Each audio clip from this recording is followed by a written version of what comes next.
साहब जय हिंद। Group captain UK Devnath sir, जय हिंद। बहुत बहुत शुक्रिया समय देने के लिए सर, थैंक यू। जय हिंद Rajesh. Thank you sir. Sir आज थोड़ा सा हटकर एक बड़ा अहम मुद्दा, गंभीर मुद्दा जिस पे मैं बात करने वाला हूं, क्योंकि पिछले 2 महीनों में 3 से ज्यादा घटनाएं ऐसी हो चुकी हैं जहां पर जो हमारी फ्लाइट्स है वो स्काई में होती है, आसमान में होती है, टर्बुलेंस आता है, फ्लाइट एकदम से जमीन पे आती है। कई यात्रियों के हमने वो तस्वीरें भी देखी कि चोट पहुंची उन्हें, नाक से खून निकलने लग पड़ा, बहुत चीजें देखी। तो कल भी उरुग्वे की तरफ एक फ्लाइट जा रही थी, कहा वहां से भी एक ऐसी खबर आई कि वो भी कुछ उसके साथ भी ऐसा ही हादसा हुआ। मैं टर्बुलेंस के बारे में समझना चाहता हूं क्योंकि आपके पास एक लंबा तजुर्बा है इंडियन एयरफोर्स का। आपने अपने कम से कम 30-35 साल स्पेस में बिता दिए हैं फ्लाइट उड़ाते हुए। बताइए कि ये टर्बुलेंस होता क्या है और अचानक से टर्बुलेंस आने की घटनाएं क्यों बढ़ने लगी हैं? ये किसी खतरे का संकेत तो नहीं है? हाँ राजेश, होता यह है कि वायुमंडल में जो हवा है वो अलग अलग समय पर अलग अलग परिस्थितियों पर निर्भर कर अलग अलग कारणों से दाएं बाएं ऊपर नीचे या दाएं घूमना या बाएं घूमना करती रहती है। तो टर्बुलेंस में सबसे ज्यादा जो हवाई जहाज को अफेक्ट करता है वो होता है अपड्राफ्ट, यानी जब जमीन में हवा ऊपर की तरफ जाने लगती है जी। डाउन ड्राफ्ट, यानी जमीन के तरफ हवा ऊपर से जमीन की तरफ नीचे की तरफ जाने लगती है। ऐसा कई कारणों से होता है। होता क्या है कि जैसे कहीं पर किसी कारण से अगर हवा गर्म हो जाती है सूरज की वजह से या डिजर्ट की वजह से, या समुद्र के ऊपर जैसे समुद्र में गर्मी छा जाती है, ज्यादा मॉइस्चर रहता है तो हवा हल्की हो जाती है, ऊपर की तरफ चल पड़ती है। हमने सबने देखा है धुआं जो है चूल्हे से सीधा ऊपर की तरफ जाता है, अपड्राफ्ट। इसी तरह से कई जगह पर अलग अलग कारणों से हवा भारी होके नीचे की तरफ जाने लग जाती है, हम उसे कहते हैं डाउन ड्राफ्ट। पहाड़ों में तो ये बहुत ही कॉमन फिनोमेना होता है। क्या होती है कि जब हवा जोर से पहाड़ से टकराती है तो क्या होता है, क्योंकि पहाड़ है दीवार की तरफ सामने खड़ा है, तो जब हवा जोर से पहाड़ से टकराती है तो ऊपर की तरफ उछल जाती है, हम उसे अप ड्राफ्ट। और वही हवा जब पहाड़ की दूसरी तरफ चली जाती है जहां की घाटी है, यानी गहरी खाई है पहाड़ के दूसरी तरफ, तो वही हवा घूम के नीचे की तरफ चल पड़ती है बहुत ही तेजी से। हम कहते हैं इस नीचे की तरफ जो हवा जा रही है पहाड़ों के ऊपर, उसको भी हम कहते हैं डाउन ड्राफ्ट। अब क्या होता है, जब आप हवाई जहाज उड़ा रहे हो तो हवाई जहाज अगर अप ड्राफ्ट में चला गया, पतंग की तरह से है जी, अप ड्राफ्ट में अगर जहाज चला गया तो वो जहाज को भी ऊपर की तरफ उछाल देता है।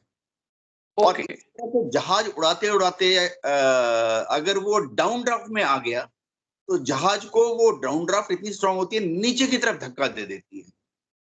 हाँ, ऐसी घटनाएं मॉनसून सीजन में, अब पूरी दुनिया में ही घूम घूम के मॉनसून सीजन होता है, ज्यादा होती है।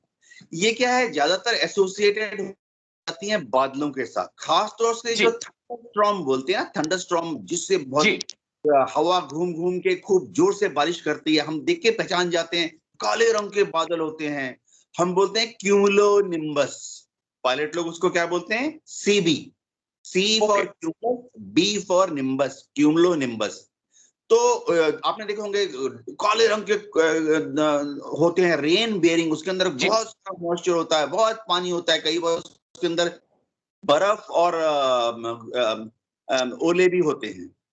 तो ये हो गया अपड्राफ्ट और डाउन ड्राफ्ट। अब क्या है, ग्लोबल वार्मिंग हो रही है। एक कारण ये भी बताया जा रहा है कि ग्लोबल वार्मिंग की वजह से जो पूरे दुनिया में समुंदर है उसमें से मॉइस्चर ज्यादा आसमान में जा रहा है। जब मॉइस्चर हवा में जाती है तो गर्म मॉइस्चर हवा को हल्का बनाती है, तो जहां जहां हल्की हवा ऊपर जा रही है बहुत ही तेज अपड्राफ्ट हो जाता है। इसका विपरीत क्या होता है, जब वो हवा ऊपर जाते जाते ठंडी हो जाती है, हम सबको मालूम है जैसे जैसे हम ऊपर जाते हैं ठंडी बढ़ जाती है। सब पायलटों को मालूम है कि अगर आप हर 1000 फुट ऊपर चले जाओगे तो औसतन 2 डिग्री टेम्परेचर कम हो जाता है। पहाड़ों में हमने देखा है। यानी किलोमीटर में बोले तो अगर आप 1 किलोमीटर ऊपर चले जाओगे तो औसतन टेम्परेचर 5 डिग्री कम हो जाता है। हमने पहाड़ों में देखा।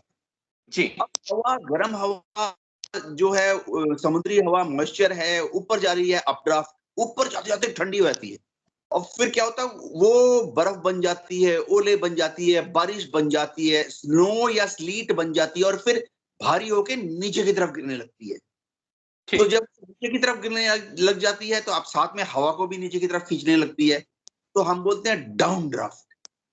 जी ठीक है साहब। लेकिन क्या ये खतरनाक है, और अगर खतरनाक है तो कितना खतरनाक है? क्योंकि 3 घटनाएँ ऐसी हो चुकी हैं। इससे पहले जहाँ पर हमने देखा कि कई यात्रियों को चोट भी पहुँची थी, और जो उरुग्वे की फ्लाइट में हुआ उसमें तो कहा जा रहा था कि इतना तगड़ा झटका था कि जो यात्री थे वो जाके एरोप्लेन की छत से टकरा गए। कितनी पॉसिबिलिटी है और कितना खतरनाक ये हो सकता है? हाँ राजेश, इसमें 3 चीजें हैं। एक तो अपड्राफ्ट अपड्राफ्ट एंड डाउनड्राफ्ट में जहाज का घुसना, ये तो जब जी, 1920 में जहाज उड़ने शुरू हुए तभी से सब पायलट्स को मालूम था। तो इंजीनियर जो जहाज बनाते हैं वो जहाज को इस तरह से मजबूत बनाते हैं ताकि अगर जहाज अपड्राफ्ट एंड डाउनड्राफ्ट में भी अगर फंस जाए, स्ट्रक्चर उसका इतना मजबूत बनाते हैं कि जहाज को कुछ नहीं होता है। ओके। ये तो हो गया इंजीनियरिंग एस्पेक्ट। इसी तरह से जो इंजन होता है वो इंजीनियर्स लोग इस तरह बनाते हैं कि जहाज अगर थंडरस्टॉर्म में फंस जाए, अपड्राफ्ट डाउनड्राफ्ट में फंस जाए, थंडरस्टॉर्म में फंस जाए, तो भी इंजन चलता रहे। Engineering okay, aspect. जहां तक पायलट की ट्रेनिंग होती है राजेश, पायलट को ट्रेन किया जाता है कि थंडरस्टॉर्म को अवॉइड करना है। जब पायलट हवाई जहाज उड़ा रहा होता है, सामने पायलट अपनी आंख से देख सकते हैं। एक थंडरस्टॉर्म तो 100 किलोमीटर, 50 किलोमीटर, 30 किलोमीटर की दूरी से ही नजर आ जाता है। तो जी, वो क्या करता है, दाएं बाएं चला जाता है। हम कहते हैं डॉग लेग करना। ओके, अच्छा, अगर आजकल तो सारे जहाजों में रेडार भी लग गए हैं, सारे पैसेंजर बोइंग आप समझ लो या एयरबस जी, समझ लो, में पायलट जो है front looking, forward looking radar लगा होता है। ओके, तो चाहे अंधेरा हो, चाहे बैड विजिबिलिटी हो, चाहे पायलट नॉर्मल बादल के अंदर हो, सामने जो रेडार दिख रहा है एयरबस में या बोइंग में दिख रहा है, सामने फॉरवर्ड लुकिंग रेडार, उसको रेडार में थंडरस्टॉर्म वगैरह, हेल स्टॉर्म वगैरह नजर आ जाते हैं। तो वो क्या करते हैं, दाएं बाएं मुड़ जाते हैं उसको अवॉइड करने ओके, के लिए। हम इसको पायलट लोग बोलते हैं डॉग लेग। जी, तो दाएं चला जाता है, फिर जब थंडरस्टॉर्म एक साइड को रह जाता है तो फिर से ओरिजिनल रूट में आ जाता है। तो पायलट की भी ट्रेनिंग की जाती है अवॉइड करने की। लेकिन कई बार क्या होता है, इतना ज्यादा थंडरस्टॉर्म होता है कि सामने भी थंडरस्टॉर्म, दाएं भी थंडरस्टॉर्म, बाएं भी थंडरस्टॉर्म, पायलट उसको अवॉइड ही नहीं कर सकता। तो ओके, पायलट को दी जाती है कि वो या तो उसके ऊपर से निकल जाए, नीचे से निकल जाए।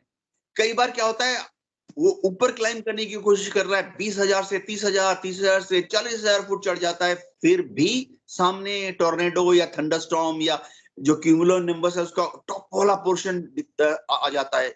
ये क्यूमुलो ओके, क्लाउड जो है पूरा जब वर्टिकली डेवलप हो जाते हैं ना, मैच्योर क्लाउड बोलते हैं, जी, यानी जब हो जाता है उसका ब्लूम, तो वो 30,000 40,000 फुट तक पहुंच जाता है। तो पायलट को बोलते हैं भाई तू फिर नीचे चला जा, अगर दाएं नहीं जी, जा सकता, बाएं नहीं जा सकता, ऊपर नहीं जाता तो नीचे से निकल जा। अब मजे की चीज है, हम लोगों ने, आपने सबने देखा होगा, कई बार हम जमीन से भी देख सकते हैं कि क्लाउड का जो बॉटम है, क्लाउड का जो नीचे वाला पोर्शन है, कितना नीचे आ जाता है, लगता है कि पेड़ों तक बिल्कुल नीचे साहब, आ, लगता है कि घरों तक नीचे आ गया। यानी जमीन से क्लाउड का बॉटम भी जमीन से काले वाले क्लाउड जो होते हैं खासतौर से, जो ओके, आजकल आते हैं, उसका नीचे वाला पोर्शन है काला काला, वो भी जमीन से टच कर रहा है, तो पायलट बेचारा नीचे कितना आएगा। बिल्कुल तो साहब, फाइनल जय सिया राम, और अपने जजमेंट से सोचता है कि कहां पे कम है वहां से निकल जाता हूं। ओके। तो अप ड्राफ्ट डाउन ड्राउन में फंस जाते हैं। जी